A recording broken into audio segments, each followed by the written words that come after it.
In 1 month, Ohioans will decide if the one person, one vote foundation of our democracy is worth preserving. The huge Republican majority in the Ohio General Assembly says to hell with the rights of voters. What say you? On August 8th, a special election has been called by the Republicans. Not surprisingly, it was affirmed by the Republican majority in the Ohio Supreme Court to raise the threshold to amend the state constitution from a simple majority, one person, one vote, to 60%. Why now? Because the GOP wants to make it much more difficult to enshrine women's reproductive rights in Ohio's constitution. A constitutional amendment to ensure that a woman has a right to choose what to do with her body is expected to appear on the November general election ballot. Republicans' obsession with this issue is being played out in red states around the country, spurred by the ruling by the Republican majority in the U.S. Supreme Court that overturned Roe v. Wade. So what's to be done? Simple. Go to the polls on August 8th and vote no on issue 1. I'm Bertram de Souza, host of the Scribbler video podcast and retired editorial page editor and Sunday columnist of the now closed Youngstown Vindicator. I, along with my co-host Cynthia Rickard, who couldn't be here today, who retired as a regional editor from the newspaper, have decades of experience as journalists. We have made the August 8th special election and the reproductive rights issue priorities and have spent the past several months highlighting how the Republican Party, in what has become blood red Ohio, is riding roughshod over Ohioans who do not adhere to their right-wing philosophy and simply ignoring the opposition Democratic Party. Today we present another episode of the podcast aimed at spotlighting what's at stake. Our guests are Jen Miller, Executive Director of the League of Women Voters of Ohio, who is making a return appearance with us, and Kayla Griffin, Ohio State Director, All Voting is Local. Before we bring on our guests, let's watch the television commercial that the Vote No on Issue 1 coalition is now airing.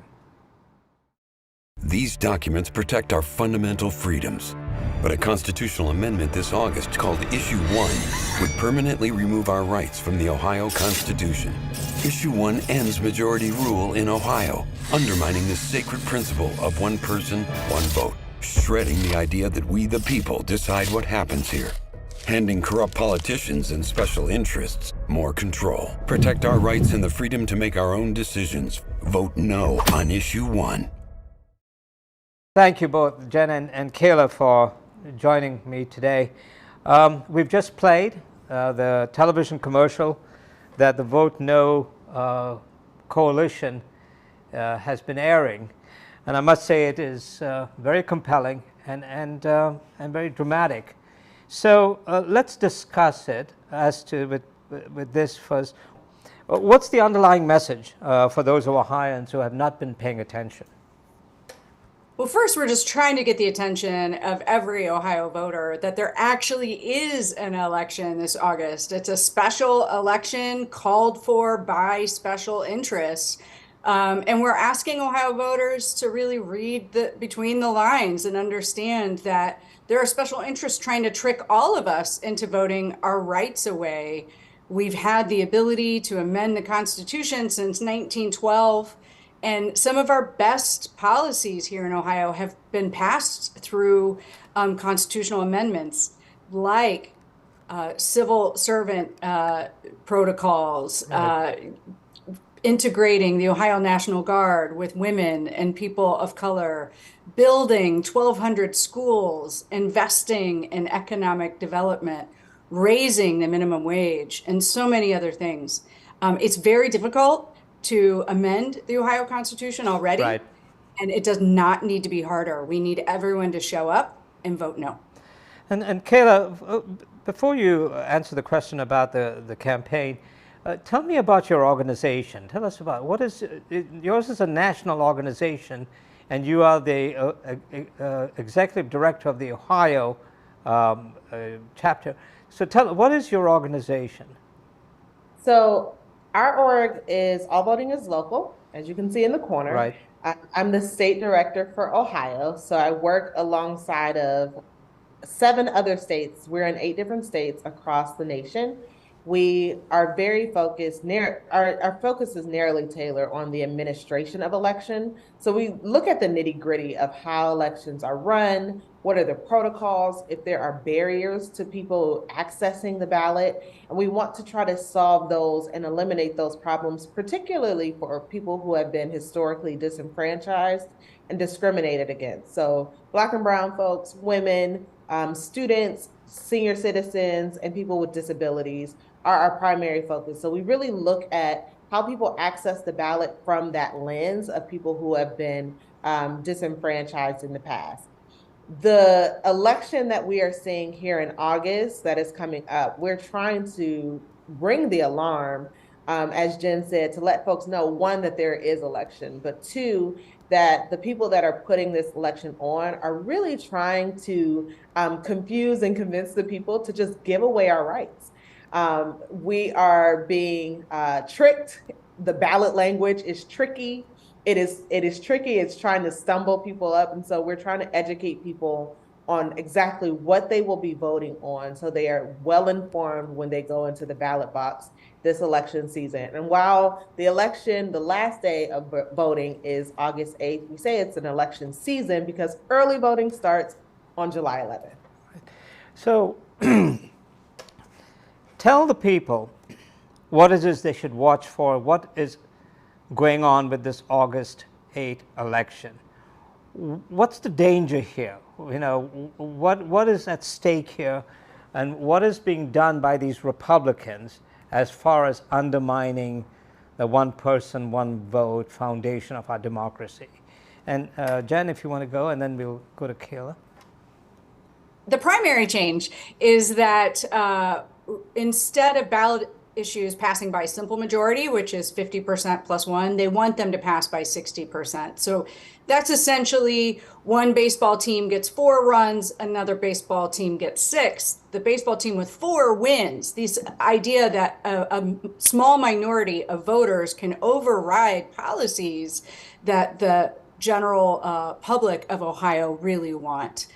So that's really the first concern, is that this would enshrine minority rule into the state of Ohio. It would also make signature campaigns much harder. It's already very difficult to get enough signatures to get the ballot. And it would make it much harder because instead of requiring 44 counties to have signatures from, it would require 88. And if a campaign came short, it would get rid of that grace period that would allow them to make up that difference. So essentially, a campaign that's trying to get an issue on the ballot could come up short one signature in one county and have no ability to fix that issue, and the campaign would be dead in the water. It's very likely that a lot of the signatures will be thrown out because people move, people pass away. There's a lot of reasons why the voter registration rolls are constantly changing over the several month period that it can take to get all the signatures you need to get on the ballot. So these are fundamental challenges. First, in getting on the ballot, and then once you get on the ballot, a minority of Ohioans could override the will of the people. And Kayla, as an African American, you are well aware of the attack on voting rights, especially in recent years. And you know, I don't want to peg a time to it, but if you look at the 2016 election, that's when a lot of states, especially red states, decided to clamp down on voting rights, to make it much more difficult to get to the ballot, to make it much more difficult. I mean, there were some states that refused to let long lines of people who wanted to vote even get water. I mean, there's this whole attack. And what is it that organizations such as yours are doing to counter this attack, and how does that blend into the August 8th special election? I would say that the attack on voting started well before 2016. Right. Even in our own state, we have seen rollbacks of provisions that we have had. We can look at Golden Week, which was an Right. opportunity for folks to come and, register to vote. As someone who is from the Black community and like as a churchgoer, we would do souls to the polls. Yes. And so we go after church and go, and folks that could register to vote and vote at the same time, right? And so we eliminated that. We have eliminated in more recent years, eliminated the early voting, the Monday before early voting, and now the times are just really wonky, and people are going to have to be like paying attention to the times when they have to show up to vote and when they can go vote early. The time frame within which people can return their ballot has been cut as well. And even if we look nationally, we can go all the way back to Shelby v. Holder in 2013. We just commemorated the 10-year anniversary of the passage or the Supreme Court ruling of Shelby v. Holder that eliminated pre-clearance within the Voting Rights Act. And so there has been a constant attack on the vote.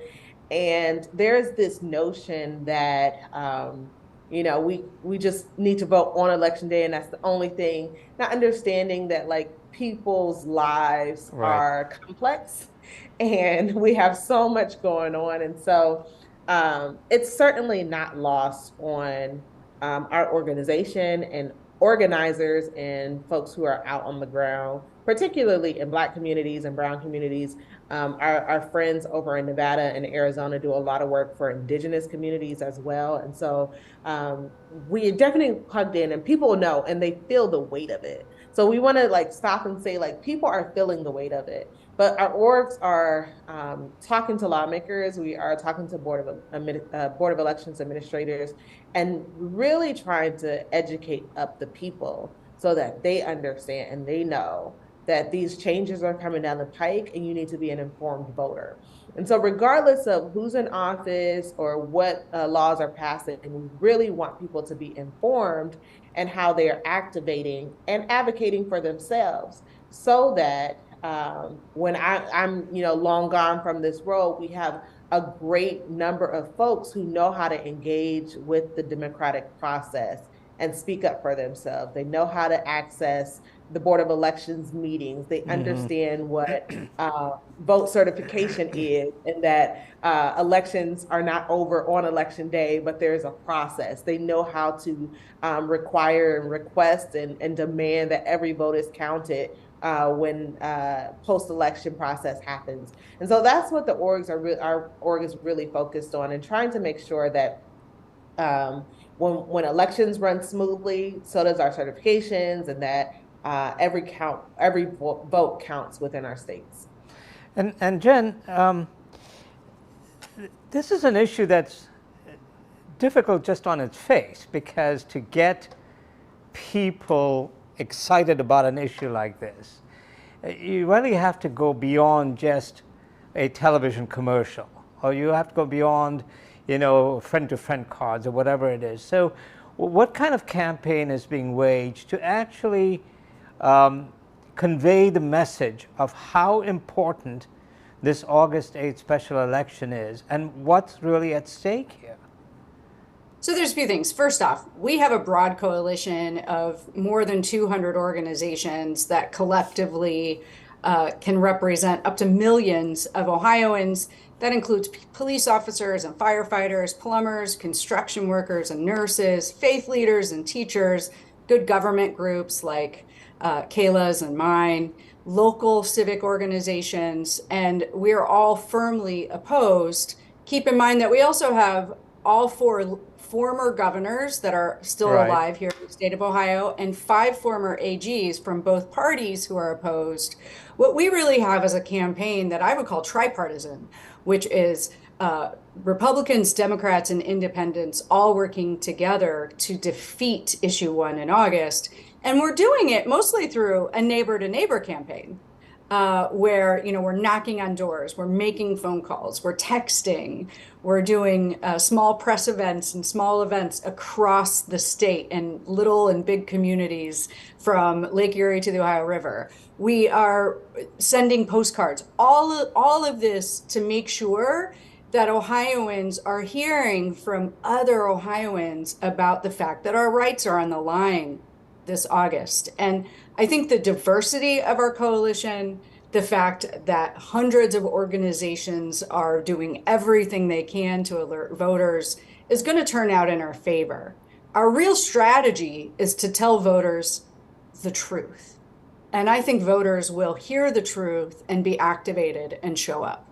And Kayla, it's interesting that Jen would talk about the truth, because when this legislation was being considered to put the special election on August 8th, a Republican legislator, lawmaker, reacting to the 200 or so demonstrators who showed up the day of the vote, sort of brushed it aside and said, hey, that's 200 people just shouting and screaming, but there are millions out there who understand what we're doing. This dismissive attitude, do the Republicans who are pushing this know something that the rest of us don't, or are they assuming that Ohio voters are too damn dumb to pay attention to what's going on? Well, I would say, one, when they called the vote and the folks who showed up for good democracy and government, that was not the first time we showed up. We showed up the week before. We had been showing up, and they kept pushing the vote back. And so I would say, it's not just the one showing up while we were out in the rotunda protesting and chanting and marching and stomping, but people have continued to show up. And we made a promise then, when they passed that vote, standing in the rotunda, that we would knock on doors, that we would talk to people, that we would educate people. And I think it goes beyond getting people excited. People are angry about this. People feel like this is a slap in the face, not just to democracy, but to our very being. And I'm out here, right now, I'm filming from Glenville in Cleveland. We got our vote no signs out. We're knocking on doors and we're talking to folks, but people are angry because it is an attack on our personhood, right? As a Black woman in this state, it's not just, they're trying to take away democracy, but if they take away our vote and our right to vote and our right to self-governance, then they really can put us back in chains with a blink of an eye. And so people are outraged. And so when we're having these conversations and talking about the truth of it, when you break down the issue and just lay it on the table, voters can think for themselves. And we don't need to have the tricky language. We can just walk them through the language and walk them through what has been best practices and precedent and where they are trying to take us. And they're engaged. I'm very pleased that I've seen reporting throughout the state of Ohio, not just in the great state of Cuyahoga County, but throughout the state of Ohio, that vote by mail applications are up tremendously from where they were last year. People didn't even know about the August election last year. People, I know people who vote regularly. Somebody stopped me when I was walking in the building, and she was like, I am so upset because they told me I didn't need to vote last year, and I missed out on a time to go out and vote. And so my voting record is marred by last August. But they know about this August. They are tapped in. And so I'm really encouraged to see that. And I'm encouraged by knowing that the Board of Elections are doing all that they can to recruit poll workers, to let voters know what the changes will be on election day voting, because we might not have all of the polling places that we have. But people are cued in and they're ready to go. They're not just excited, but they're fired up. And sort of, I'm hoping that's the case, because unfortunately, if you look at, voter turnout in elections, there is something to be worried about. There's be something to worry about, especially in the Black community, among Black voters, and sort of the message that needs to be conveyed is that there's a lot at stake here, and we're all in danger if we don't pay attention. And in that regard, Jen, the commercial that the coalition is running talks about corrupt politicians and also about special interests, especially those from outside the state, from what Dennis Willard, who's a consultant and a former veteran journalist who actually worked for the Vindicator for a time, talked about there were being a billionaire from, I think it's Indiana or Illinois or somewhere there, who is pumping money into this thing, even while Republicans are talking about wanting to stop outside interests from coming in and affecting politics in Ohio. Talk about this corruption and talk about the special interests that are trying to game the system here. Right. So first off, if the issue 1 in August passes, it will have the opposite of the effect that its supporters are saying. The Constitution is protected from special interests. We did that in 2015 when we prohibited monopolies and oligopolies from using the Constitution for financial benefit. What it will mean is that it will be impossible for anyone except deep-pocketed, probably financed by dark money groups to fund successful ballot initiative campaigns. What's really happening is that extreme out-of-touch politicians and special interests don't like it when people make decisions for ourselves, when we pass policies that benefit our communities and our families. And so they're trying to rewrite the rules. They're actually trying to change the games so that Ohioans cannot change the Constitution unless they're funded by deep-pocketed groups. You mentioned Richard Uihlein from Illinois. He absolutely funded this when it was in the legislature, really trying to get this issue passed. And it is absolutely true that dark money groups are fueling the supporters in their effort here. And Taylor, this thing didn't come out of the blue. I mean, in my mind, there's certain things driving this constitutional amendment, raising the threshold. And to me, one of the most important, which is also a national issue, is a women's right to choose, the reproductive rights. And then I keep talking to my female friends and women I know, and especially talking to young women about, the dangers that are inherent in what's happening here. They're trying, obviously Republicans know that there's going to be a ballot issue in November to preserve reproductive rights in Ohio, in Ohio's Constitution. And this is a direct attack on that. They want to make it much more difficult because they've seen across the nation, these issues pass with like 53, 54% of the vote. It's very, very rare to see a 60% vote on an issue like this. So speak to that as a woman, as a young woman, and as somebody who's concerned about how voting is being used as a political tool. Yeah, politicians have said the quiet part out loud, so we don't even need to repeat what they've said as far as why they are having this and pushing this through in August. What I'm concerned about is if this gets through, there will be no guardrails on how politicians can control the people that they are supposed to be governing for.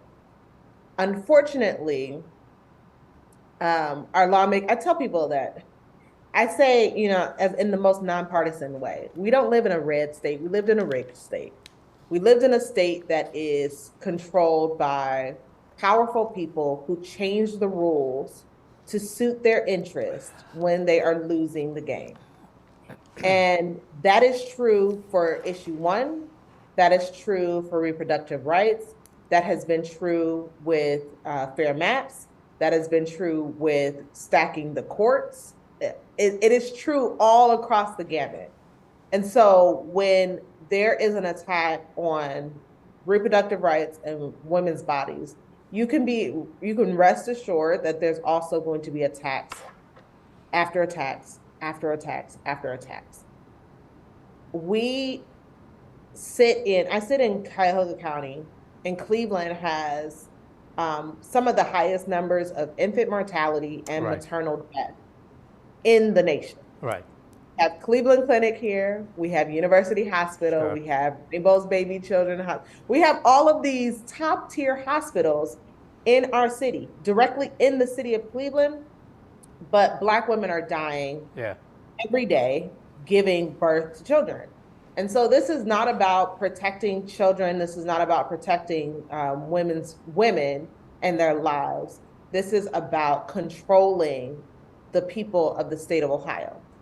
And if they can control our female bodies, they can control our vote and our voice. They can control how much we make in minimum wage. They control our schools. And so we will no longer have an opportunity to self-govern. And it is mission critical that everybody understands that point, that this is not strictly about reproductive rights. Right.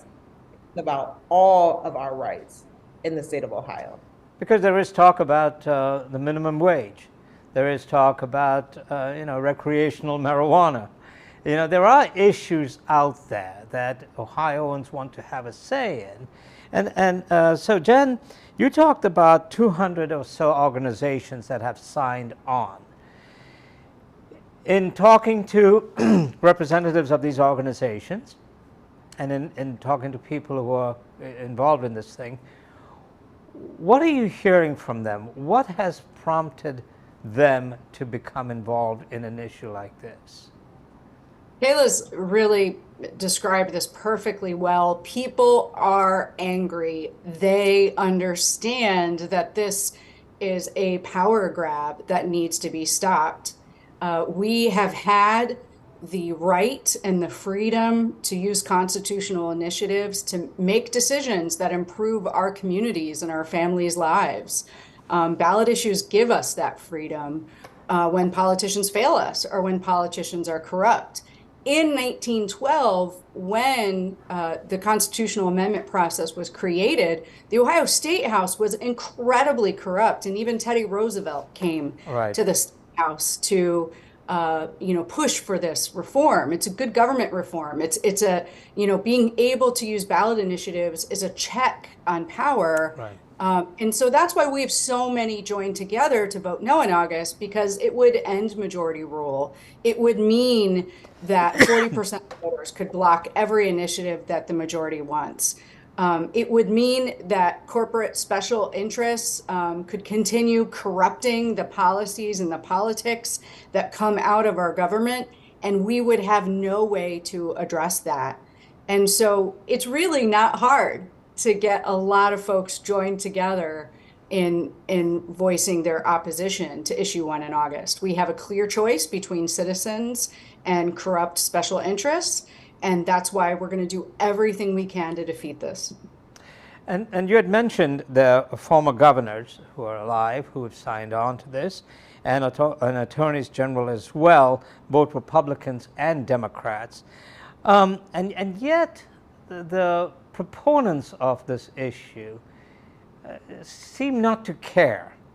And it's sort of not being in Columbus and not having, sort of an upfront view of what's going on. What do you believe, Kayla, is driving this as far as the proponents go? Where are they getting this, confidence that they are on the right track of this issue? Honestly, I don't know that they are all that confident. I think they're shaking in their boots. And they should be shaking in their boots, because we are out here and we're knocking on doors. And every time I talk to a reporter, they're like, we're asking, like, how are you guys getting the message? And they don't have an answer for it. That is because we have a good ground game. And it's not just about commercials on TV. We are hitting doors. We are calling people. We are talking to people in our communities. And so they should be scared, and they should be running for the hills. That's the first thing. But the second thing is, unfortunately, and like Jen said, we have politicians who are bought off by people who have a lot of money and can control whether or not these people get funding to be reelected. And our politicians are not listening to the voice of the people that they serve. They're listening to out-of-state billionaires who are pumping money into the state and telling them what they should and should not do, as opposed to the people within their communities. That is clear. Even when we talked about like voting rights and things that have been rolled back, what we know is that in 2020, an example is this attack on early voting, that Right. One party uses one side of voting as opposed to another. In 2020, Ohio had the largest, we had almost 6 million people come out to vote. That's historic. It was actually historic. And that's in the midst of a global pandemic. More than 50% of the voters throughout the state of Ohio utilized early voting. That's Democrats and Republicans, people in urban communities, people in rural communities, people in suburbs. Everybody was like, you know what, let me utilize early voting. And nobody, like, we had a very good election. But what we saw was our legislature turned around and made rollbacks to early voting, even against their interests, because they were elected by and large. And so this is not, it's not logical. It is folks who are listening to people who are out of state, who don't know how to govern in their state. They're taking, policies, they're taking the money, and they're just pushing it through in opposition to the folks who are on the ground. And Jen, you've been involved in observing Ohio politics and in Ohio politics for quite a long time. What has happened to this state that billionaires from out of state see easy pickings in Ohio, that they can come in and sort of just roll over these politicians, or, and I don't want to use the term buy off these politicians, but it almost seems that there's this national view of Ohio saying, if you want to get something done and you have some kind of an issue, go to Ohio, they're easy. Is that too crude a way to put it, or am I viewing this right? So I think there are some unique things to Ohio. One is that we have a statewide, let me start again. We have a year-round legislature. Yes. And so there's a lot of states that have shorter legislative cycles, and so there's not as much opportunity to get things done for that reason. Two, we have a decades-long tradition of gerrymandering, Yes. where the maps are rigged for the favor of candidates, never for voters. Every voter is harmed when it's gerrymandered, but we have that. We have very loose money in politics laws, so it's very difficult for Ohio voters to really follow the money. So these things all kind of work together. I think another big piece is that we're really populated. And so we do have quite a few seats in Congress. We do often have, folks like Sherrod Brown or Portman, who end up being very well known and key players nationally in the Senate or in Congress. And so what that means is that the Ohio State House becomes the training ground for folks that will be good targets nationally. It's easier to influence them because the legislature meets year round, and because we don't have good transparency laws when it comes to money in politics. Yeah. So I think this is happening in a lot of places, but I think Ohio is particularly attractive because of how many voters Ohio represents. Right. And Kayla, Jen talked about gerrymandering. Ohioans spoke at the ballot box about how they wanted congressional and let's say the districts to be drawn, and the Republicans simply ignored it, and so we still have gerrymandered districts, and that is particularly hurtful for urban areas, or areas like the Mahoning Valley, areas like Youngstown and Mahoning County, Cuyahoga County, other counties, and is also disturbing for minority voters whose voting power is being diluted. So how much of an issue and there is talk that the former Chief Justice of the Supreme Court is getting involved in trying to update the way to draw congressional and district lines, and that could be on the ballot again. So how much of an issue is that as far as your organization goes, as far as organizations that are concerned about the delusion of voting power? Well, I don't want to speculate on what's happening with the Chief Justice. What I will say is that organizations like the League, like Common Cause, have been at the forefront of redistricting for decades now. All Voting is Local came to the state of Ohio in 2018, and we were babies across the table from our advocates. And so we allowed them, to take the lead while we focused on election administration. But the important part that is crucial for this issue 1 election, and I'll kick it over to Jen in a second, but what for this issue 1 election is, if the lawmakers were able to have their way, redistricting would not be a thing, and we would not have fair maps. Minimum wage would not be able to pass, and we would not have living wages in our communities. So this is a problem across the board. It's not just reproductive issues. We are certainly looking at what we can do to make elections and democracy and good governance better in the state of Ohio. But in order to do that, we have to have self-governance, because our lawmakers will never do it for us.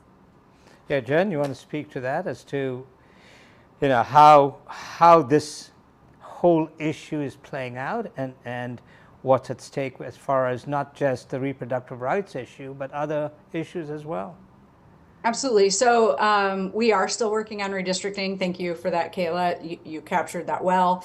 We started fighting gerrymandering here in Ohio when it was actually the Democrats that were doing the rigging. Yes. At the end of the day, every voter is harmed when lawmakers know that they're going to win their district over and over again. Yep. They don't have to listen to us.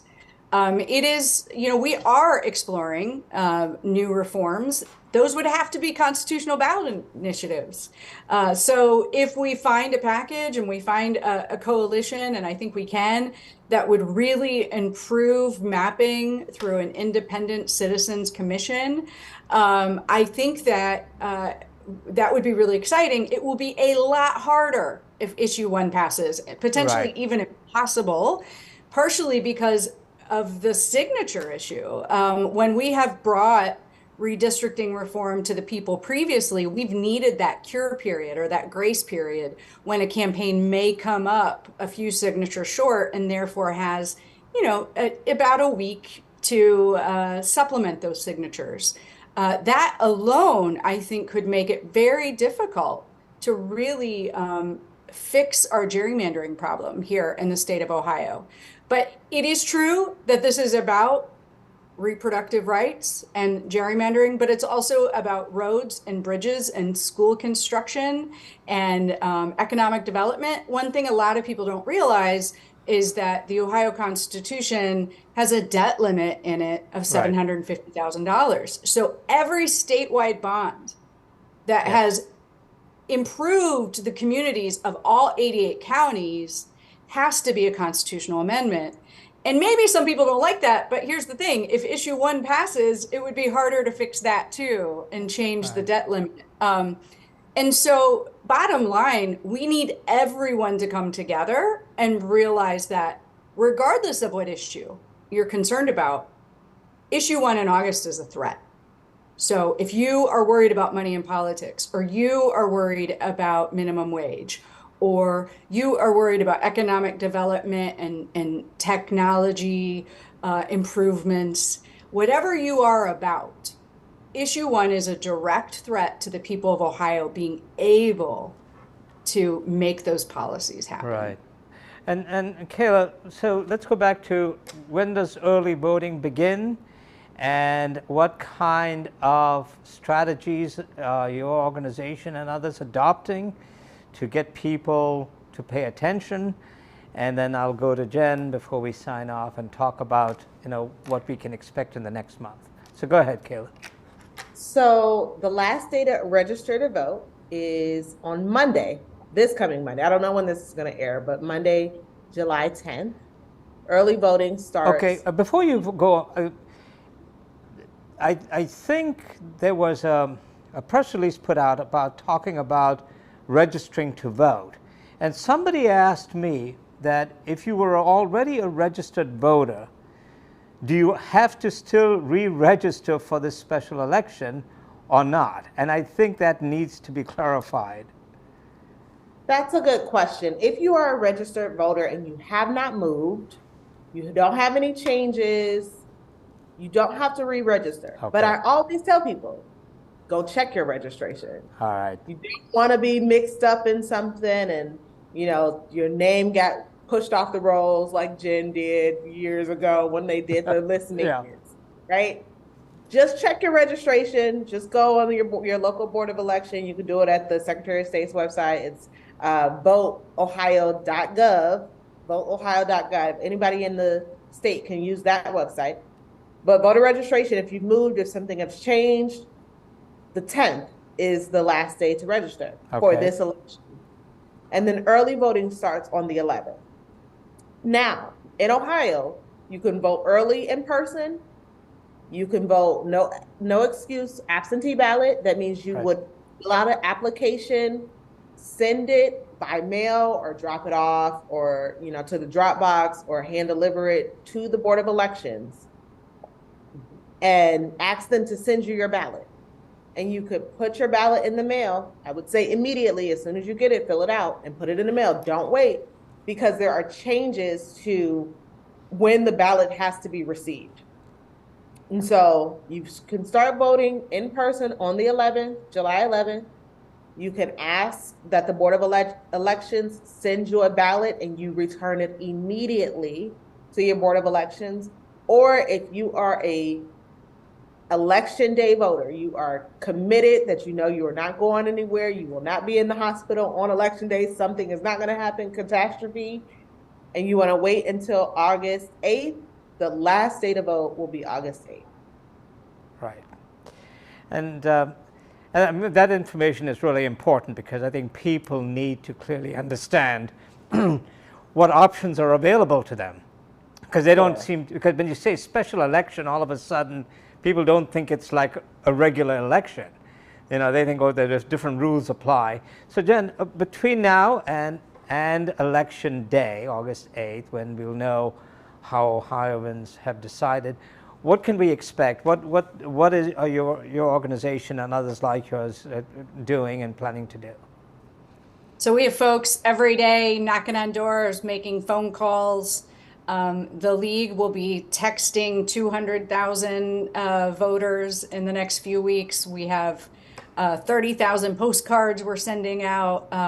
But everyone has a chance to get involved. We have something called the 9+9. It's the idea that I am going to check on 9 of my friends, make sure they know that there's an election, make sure they know that their votes are on the line, that their rights are on the line, and then they need to vote no. And make sure that they know that voting laws have changed, that the polling locations could have changed, that you need a strict photo ID. But that's what we're doing. And hopefully my 9 friends will do that with their 9 friends. And we will grow this movement to defend voting rights and defend our democracy here in Ohio tenfold, person to person. Well, listen, this is really fascinating and it's really interesting, but also mostly very important. I think, as you both said, and as I have said, that after observing Ohio politics for 40 years, I am disturbed by what's going on in this state. And if I were a young person, I would be very disturbed. And so we do appreciate you joining us again, you, Jen, again, and I hope, Kayla, you'll come back. We've got a month to go, so not exactly a month, but if there's anything else we can do, if there's anything focus we can turn our attention to, let me know, and we'd certainly like to have you back again in the next couple of weeks to talk some more about it and give some updates. If there's anything we can do to help, please don't hesitate to call us. Thank you. Thank you. Thank you.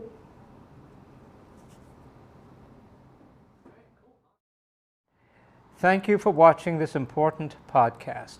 I hope our guests have inspired you to get involved in the campaign against Issue 1 that will be on the August 8th ballot. It would not be an exaggeration to say that Republicans are waging a war on our democracy. They must be stopped. The fact that Ohio has gone from being politically purple, which required the Republican and Democratic parties to work together, to blood red should be of concern to all thoughtful Ohioans. My book, No Holds Barred, which contains 300 or so of the more than 1,000 columns I wrote during my 40 years with the Youngstown Vindicator, illustrates the political transformation of the state of Ohio from moderate to extreme. The book can be ordered online at scribblergroup.com and is available at Barnes & Noble and Boardman. The Scribbler video podcast is streamed on YouTube, Facebook, WFMJ.com, and other digital platforms. A special thanks to Andy Kunkel, who produced this podcast and is also the technical director.